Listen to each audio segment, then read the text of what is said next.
Hi friends, ఓం సాయిరామ్, శ్రీ మాత్రే నమః.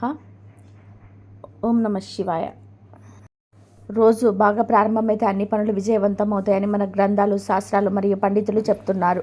కానీ ఉదయం చాలాసార్లు ప్రజలు తెలిసి లేదా తెలియకుండానే కొన్ని తప్పులు చేస్తారు. అది వారి పని మరియు ఆరోగ్యాన్ని కూడా నాశనం చేస్తుంది. ఉదయం నిద్ర లేచిన తర్వాత అసలు చేయకూడని పనులు ఏమిటో మన గ్రంథాల్లో ప్రస్తావించబడింది. కాబట్టి ఆ పనుల గురించి వివరంగా ఇప్పుడు మనం తెలుసుకుందాం. ఫ్రెండ్స్, ఫస్ట్ అయితే ఈ వీడియోకి ఒక లైక్ కొట్టండి. అలాగే మా ఛానల్ని కూడా సబ్స్క్రైబ్ చేసుకొని మాకు సపోర్ట్ చేయండి. ఫ్రెండ్స్, ఈ వీడియోని ఎక్కడ కూడా స్కిప్ చేయకుండా చూడండి. అప్పుడే మేము చెప్పేది మీకు అర్థమవుతుంది. ఒకసారి లక్ష్మీమాత శ్రీహరిని, ఓ ప్రభు, నా మనసులోనే కొన్ని సందేహాలు ఉన్నాయి, దయచేసి వాటిని నివృత్తి చేయండి అని అడిగింది. అప్పుడు శ్రీహరి, దేవి, నీ మనసులో ఉన్న సందేహాలన్నీ కూడా నిస్సంకోచంగా అడుగు అన్నాడు. ప్రభు, ఒక వ్యక్తి జీవితాంతం పేదవాడిగా ఉంటాడు. అలాగే కొంతమంది వ్యక్తులు పేదరికం నుండి బయటపడి చాలా త్వరగా ధనవంతులుగా అవుతారు. దీని వెనుక ఉన్న రహస్యం ఏమిటి అని అడిగింది లక్ష్మీమాత. అప్పుడు శ్రీహరి ఇలా అంటాడు, దేవి, నువ్వు లోక కళ్యాణం కోసం చాలా మంచి ప్రశ్నలు అడిగినావు. దేవి, ఒక వ్యక్తి జీవితం పేదవాడిగా ఉండడానికి 4 కారణాలు ఉన్నాయి. ఎవరైతే ఈ 4 అలవాట్లను మెరుగుపరుచుకుంటారో వారిని జీవితంలోనే ధనవంతుడు కాకుండా ఎవ్వరూ ఆపలేరు. దేవి, వాటి గురించి నీకు ఇప్పుడు వివరంగా ఒక కథ ద్వారా చెప్తాను.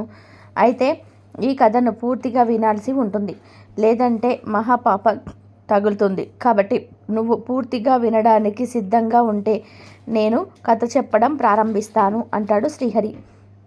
ప్రభు, నేను ఈ కథను చివరి వరకు పూర్తి శ్రద్ధతో వింటాను అంటుంది లక్ష్మీదేవి. కాబట్టి ఫ్రెండ్స్, మీరు కూడా ఈ కథను చివరి వరకు పూర్తి శ్రద్ధతో వినండి.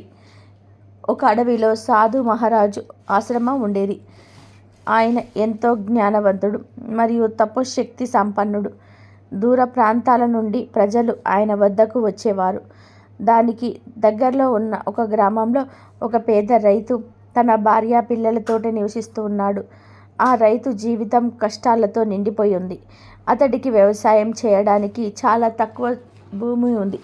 ఆ భూమి కూడా రాళ్ళు మరియు ముళ్ళ పొదలతో ఉంది. ఆ భూమిలో వ్యవసాయం చేయడం అంత సులభమే కాదు. కాక ఆ రైతు ఉదయం ఆలస్యంగా నిద్రలేచి తన రోజుని ఎటువంటి ప్రణాళిక లేకుండా ప్రారంభించేవాడు. అతడు తరచుగా సోమరితనం కారణంగా తన పనిని వాయిదా వేసేవాడు. ఆ కారణంగా అతడు వ్యవసాయంలో నష్టపోయేవాడు. దానివల్ల తన కుటుంబంలో తగిన ఆహారం మరియు ఆదాయం సరిపోయేది కాదు. తన భార్య కష్టపడి పనిచేసే ఓపిక గల మహిళ. ఆమె ఉదయాన్నే లేచి ఇంటి పనులన్నీ కూడా చేసి పిల్లలకు వంట చేసి బయటికి పంపించేది. ఆ రైతు భార్య తన భర్త జీవితంలో మార్పు తీసుకురావాలని కోరుకునేది. ఆ రైతు ఒక గుడిసెలో ఉండేవాడు. వర్షాకాలం వస్తే చాలు ఇల్లంతా నీళ్లతో నిండిపోయి ఉండేది. తన పిల్లల బాధలు చూసి తను ఎంతో కృంగిపోయేవాడు రైతు. తన కూతురు బాగా చదివేది, కానీ పై చదువులకు ఆ రైతు దగ్గర డబ్బులు లేవు. ప్రతిరోజు మంచి ఆహారం లేకపోవడంతో తరచూ ఆ పిల్లలు అనారోగ్యాల బారిన పడేవారు. ఆ రైతును ఆ స్థితిలో చూసి కొంతమంది గ్రామస్తులు ధైర్యం చెప్పేవారు. మరి కొంతమంది ఇదంతా కూడా అతని సోమరితనం వల్లే అని తిట్టేవారు. ఆ రైతు చాలా నిరాశ చెందాడు, నిస్సహాయంగా ఉన్నాడు.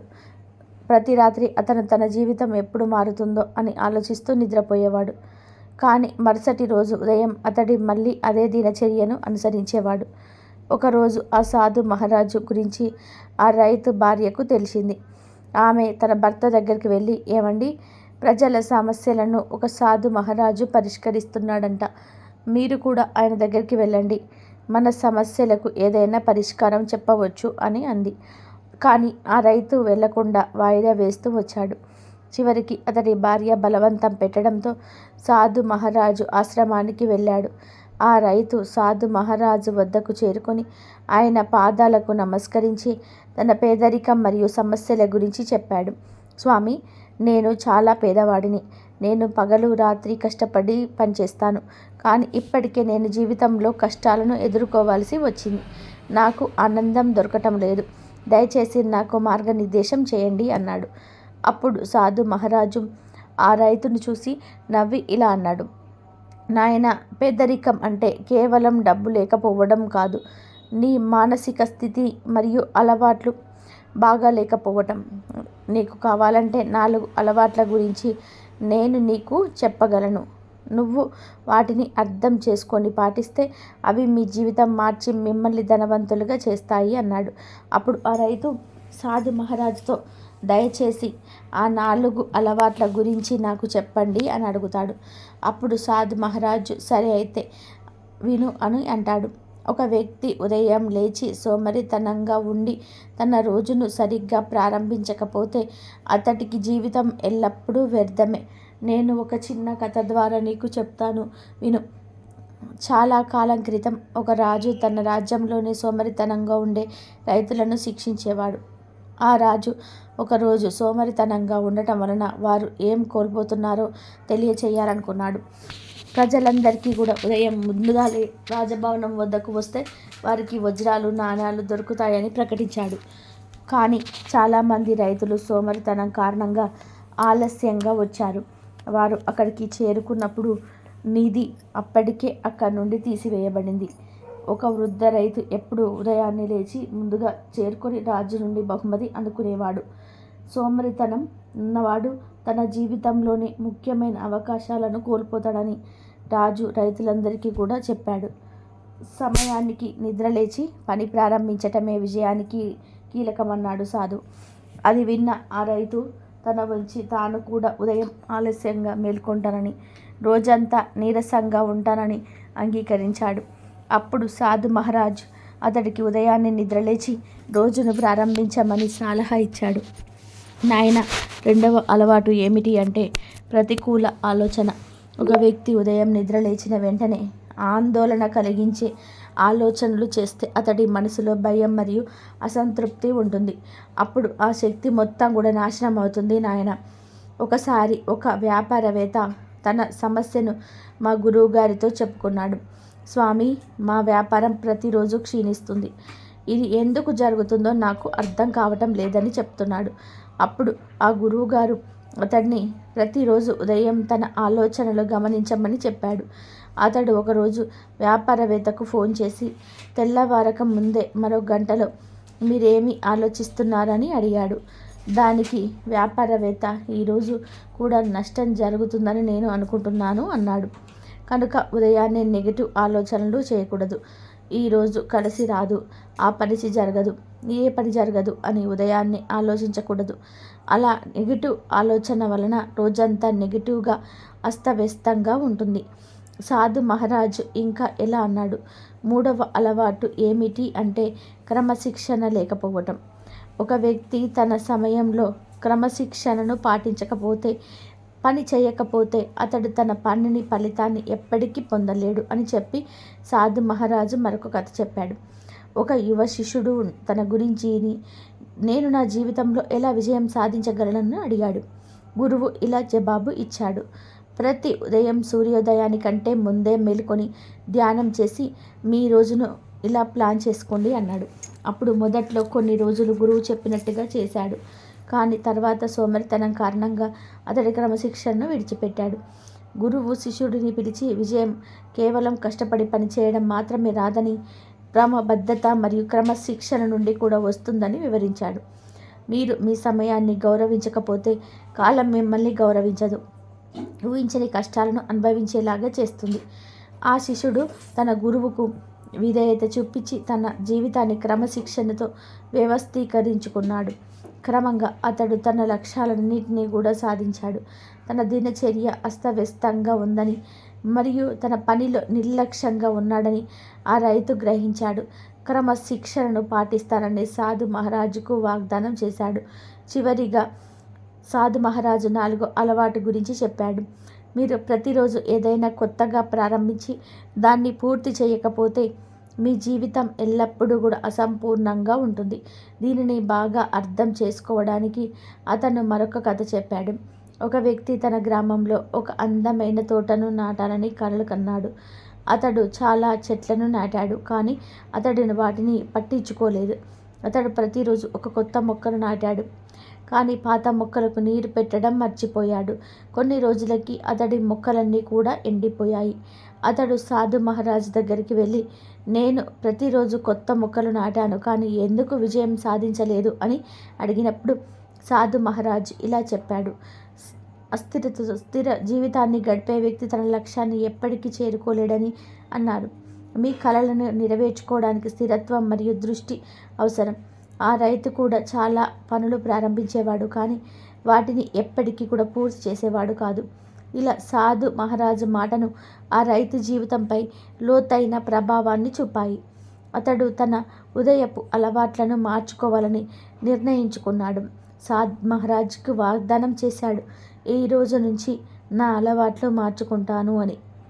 ఇప్పుడు అతను ఉదయాన్నే నిద్రలేచి పూర్తి అంకిత భావంతో తన రోజును ప్రార్థనతో ప్రారంభించాడు. మరియు ధ్యానము అతడికి మానసిక ప్రశాంతతను ఇచ్చింది. అతడి ఆలోచన సానుకూలంగా మారింది. అతడు తన రంగంలో పనిచేయడానికి రోజువారీ దినచర్యను ఏర్పాటు చేసుకున్నాడు. క్రమశిక్షణ ముఖ్యమని ఆ రైతు కూడా నేర్చుకున్నాడు. ఇదే అతడి పురోగతికి ప్రధాన కారణం అని అవుతుంది. ప్రతిరోజు తన పొలంలో 8 గంటలు పనిచేయాలని, ఆ తర్వాత తన కుటుంబంతో సమయం గడపాలని అతడు నిర్ణయించుకుంటాడు. వారంలో కొంత పంటను నాటడం లేదా తన ఇంటిని శుభ్రం చేయటం వంటి చిన్న లక్ష్యాలను నిర్దేశించుకున్నాడు. ప్రతిరోజు తన లక్ష్యాన్ని నెరవేర్చుకోవడంలో నిమగ్నమయ్యాడు. క్రమంగా ఆ రైతు జీవితంలో మార్పు చూడటం ప్రారంభించాడు. అతను పంట బాగా పండడం ప్రారంభమైంది. గ్రామస్తులందరూ తన కృషిని ప్రశంసించటం ప్రారంభించారు. అతడు తన సంపదతో తన పిల్లల్ని చదివించాడు మరియు అతడు ఒక కొత్త ఇంటిని కట్టుకున్నాడు. రైతు తన బైక్ రిపేర్ చేయించుకొని తన భార్య కోసం కొత్త గ్రైండర్ కొన్నాడు. దానితో ఆమె ఇంటి పనులు సులభతరం అయ్యాయి. రైతు జీవితం ఇప్పుడు పూర్తిగా మారిపోయింది. ఒకప్పుడు అతడిని సోమరివాడు, విఫలుడు అని పిలిచే గ్రామస్తులు ఇప్పుడు అతడిని ప్రశంసించడం ప్రారంభించారు. ఆ రైతు భార్య కూడా తన భర్త కొత్త అలవాట్లను చూసి ఎంతో ఆనందపడింది. ఇప్పుడు ఆ రైతు తన కుటుంబంతో సంతోషకరమైన జీవితాన్ని గడుపుతున్నాడు. సాద్ మహారాజ్ చెప్పిన 4 అలవాట్లు రైతు జీవితాన్ని పూర్తిగా నిర్దేశించాయి. అతను పేదరికం నుండి బయటపడడమే కాకుండా తన మనస్సు మరియు ఆత్మ నుండి కూడా బయటపడడానికి ఒక మార్గాన్ని కనుగొన్నాడు. ఫ్రెండ్స్, మనం ఉదయం పూట తెలిసి లేదా తెలియకుండా చేసే మరికొన్ని పనులు మనకు ఆటంకం కలిగిస్తాయి. ఇది మీ ఆరోగ్యంపై కూడా ప్రభావాన్ని చూపుతుంది. ఉదయం నిద్ర లేచిన తర్వాత అస్సలు చేయకూడని కొన్ని పనులు శాస్త్రాల్లో ప్రస్తావించబడ్డాయి. లేకపోతే అదృష్టానికి బదులుగా దురదృష్టం నీడగా వెంటాడుతుంది మరియు ఆనందానికి బదులుగా దుఃఖాలు పర్వతం వెంటాడుతుంది. కుటుంబంపై చెడు ప్రభావం పడుతుంది. ఉదయం పొరపాటున కూడా చేయకూడని ఆ పనులు ఏమిటో చూద్దాం. ఉదయం లేవగానే చాలామంది అద్దంలో తమ ముఖాన్ని చూసుకుంటూ ఉంటారు. ఇది వాస్తుశాస్త్రం ప్రకారం చాలా ప్రమాదకరమైనది, చెడు సంకేతాలకు దారితీస్తుందని చెప్పబడింది. కాబట్టి ఉదయం నిద్ర లేవగానే దేవుడి ఫోటోను చూడండి. ఇది చాలా శుభప్రదంగా చెప్పబడింది. ఇలా చేయటం వలన రోజు బాగా ప్రారంభమవుతుంది. రెండవది, ఒక వ్యక్తి యొక్క అదృష్టం మన ఇంటి ముందు మూసి ఉన్న ఇంటితో ముడిపడి ఉంటుంది. ఇంటి ముందు మూసి ఉన్న ఇల్లు రాబోయే చెడు కాలాలను సూచిస్తుంది. గ్రంథాల ప్రకారం మూసి ఉన్న ఇంటిని చూడటం వలన చెడు పరిస్థితులకు దారి తీయవచ్చు.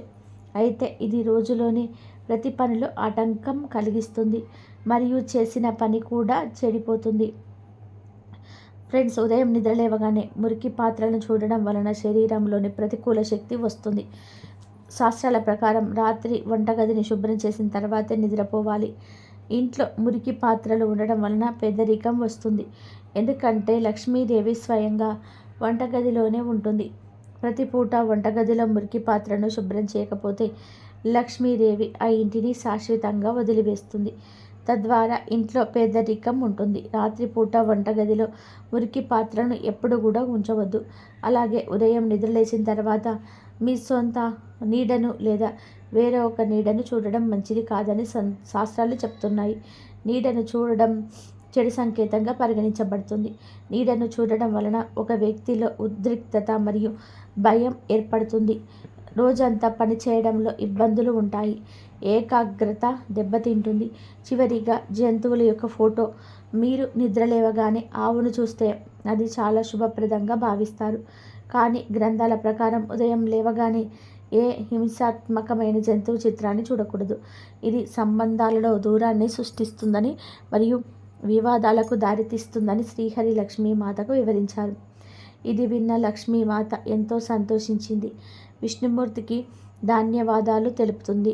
ఉదయం లేవగానే ఆడవాళ్ళు ఈ 3 పనులు చేస్తే ఇంట్లో లక్ష్మీదేవి ఎల్లప్పుడూ ఉంటుంది. తరతరాలకు తరగని ఐశ్వర్యాన్ని కురిపిస్తుంది. వద్దన్న ఐశ్వర్యం వస్తుంది. ప్రతి ఒక్కరికి లక్ష్మీ కటాక్షం కావాలి. లక్ష్మీదేవి అనుగ్రహం లేకపోతే ఏ పనులు ముందుకు సాగవు. లక్ష్మి అనుగ్రహం లేకపోతే అస్సలు ఈ ప్రపంచంలో బ్రతకలేము. శ్రీ మహాలక్ష్మి సంపదలను ప్రసాదిస్తుంది. ముఖ్యంగా స్త్రీలు లక్ష్మీ స్వరూపాలు గనక ఇంట్లో ఉండే స్త్రీలు కొన్ని పనులు చేయాలని ఖచ్చితంగా చెప్పారు.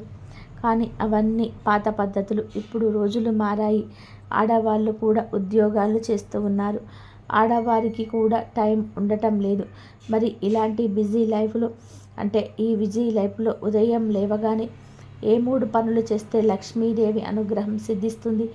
లక్ష్మి అనుగ్రహాన్ని పొందడానికి సింపుల్ చిట్కాలు ఏమిటి అనే విషయాన్ని ఈరోజు ఈ వీడియోలో వివరంగా తెలుసుకుందాం. లక్ష్మీ కటాక్షం అందరికీ కావాలి. లక్ష్మీ కటాక్షం పొందడం కోసం మన పెద్దలు ఎన్నో పద్ధతులు చెప్పారు. కానీ ఆ పద్ధతులను ఈ బిజీ లైఫ్లో పాటించడం కష్టమే. కాబట్టి ఈ మోడ్రన్ జనరేషన్లో లక్ష్మీ కటాక్షాన్ని పొందే 3 సింపుల్ చిట్కాలను మన పెద్దలు చెప్తున్నారు. ఉదయం లేచిన వెంటనే గృహలక్ష్ములు ఈ 3 చిట్కాలను పాటించారు అంటే లక్ష్మీదేవి ఖచ్చితంగా ఎప్పటికీ మీ ఇంట్లోనే ఉంటుంది. అందులో సందేహమే లేదు. మరి ఆ చిట్కాలు ఏమిటో చూసేద్దాం. ఆడవారు ఉదయం నిద్ర లేవగానే ఒక 10 నిమిషాలు కేటాయించి శుభ్రంగా బ్రష్ చేసేసుకోండి. అలా బ్రష్ చేసిన తర్వాత ఇంటి బయటకు వెళ్ళి వీధి వాకిల్ని కడగండి. ముగ్గు పెట్టండి. బియ్యం పిండితో పెట్టే ముగ్గు చాలా శ్రేష్టమైనది. కాబట్టి బియ్యం పిండితో ముగ్గు పెడితే లక్ష్మీదేవికి చాలా సంతోషిస్తుంది.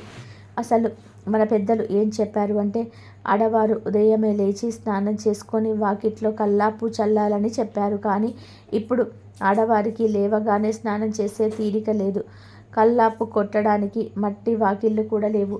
కాబట్టి ఈ బిజీ లైఫ్లో ఆడవాళ్ళు ఉదయమే నిద్రలేచి బ్రష్ చేసుకొని గచ్చు వాకిలలో కొన్ని నీళ్లు చల్లి కడిగి ముగ్గు పెట్టుకుంటే చాలు.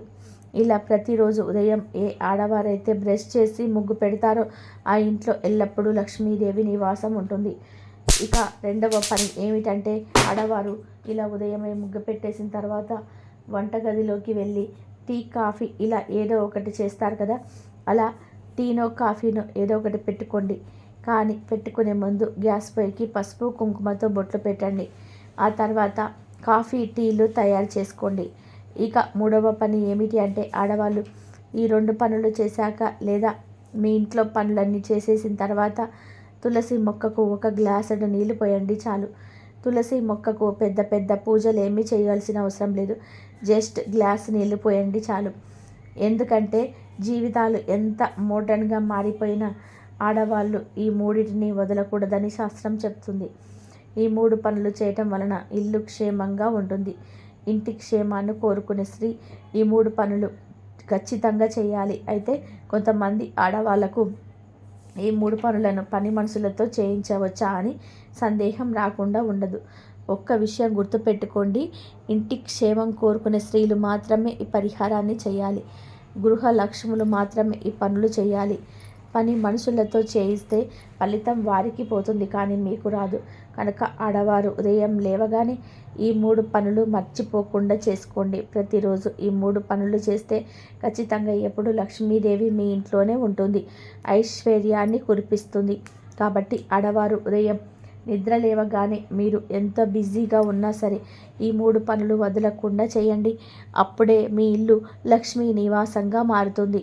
లక్ష్మీదేవి మీ ఇంట్లో ఉంటుంది.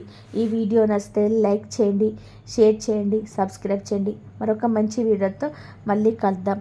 కాబట్టి ఆ పద్ధతులను ఈ బిజీ లైఫ్లో పాటించడం కష్టమే.